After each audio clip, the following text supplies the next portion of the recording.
இந்த ரிப்பேர் ரகசியங்களை ரிப்பேர் மாஸ்டர்கள் உங்களுக்கு சொல்லவே மாட்டாங்க. இத தெரிஞ்சுக்கிட்டா இனிமேல் உங்களுக்கு நஷ்டமாகாது. ரெஞ்ச் சைஸ் நட்டுக்கு ரொம்ப சின்னதா இருந்தா ஒரு நீளமான போல்ட்ல 2 வாஷர் போடுங்க. அப்புறம் அதுல ஒரு நட்டை திருகுங்க. இப்போ நீங்க வெவ்வேறு நட்டுகளுக்கு தகுந்த மாதிரி அட்ஜஸ்ட் பண்ணிக்கலாம். வீல் நட்டை கழட்ட முடியாம ரொம்ப டைட்டா இருக்கா, ஒரு ஜாக்கோட சக்தியை யூஸ் பண்ணி பாருங்க. அத கொஞ்சம் கொஞ்சமா மேல தூக்குனா நட்டு தனியா வந்துடும். ஒரு பைப் ஜாயிண்ட ரெஞ்ச் வச்சு கழட்ட முடியலையா, 2 ரெஞ்ச் அந்த ஜாயிண்ட்டுக்கு மேல குறுக்கு வாட்டுல வைங்க. அப்புறம் கிடைமட்டமா இருக்கிற ரெஞ்ச தள்ளி அதை கழட்டிடுங்க. ஒரு பீர் பாட்டில் மூடிய தட்டி தட்டையாக்குங்க. நடுவுல 2 கீறல் போடுங்க. அதுல ஒரு கேபிள் டை போட்டு அத சுவரோட வாட்டைக்குள்ள வைங்க. இப்போ அந்த டைய பயன்படுத்தி பைப்புகளை சரி செய்யலாம். ரெஞ்ச்ல இருந்து ஸ்க்ரூ அடிக்கடி நழுவுதா, இன்னொரு ஸ்க்ரூவை ரெஞ்ச் நடுவுல வச்சு டேப் போட்டு ஒட்டிடுங்க. இப்போ ஸ்க்ரூவை இன்னும் வேகமாகவும் சுலபமாகவும் டைட் பண்ணலாம். ஒரு பிளாஸ்டிக் பாட்டில் மூடியில செவ்வக வடிவுல ஒரு ஓட்ட போடுங்க. மூடிய கழட்டிடுங்க.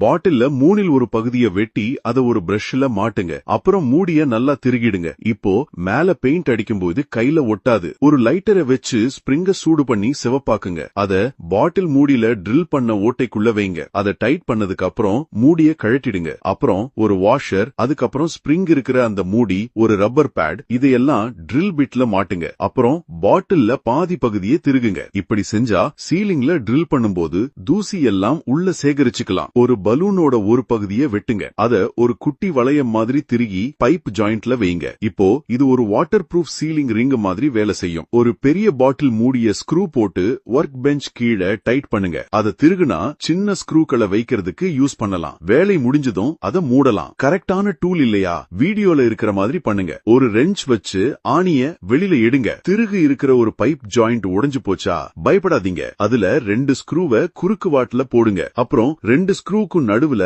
ஒரு ஸ்க்ரூ டிரைவரை வைங்க. ஸ்க்ரூ டிரைவரை திருகுனா உள்ள இருக்கிற உடைந்த பைப்பு தானா வெளியில வந்துடும். இன்னும் நிறைய டிப்ஸ்களுக்கு என்னை ஃபாலோ பண்ணுங்க.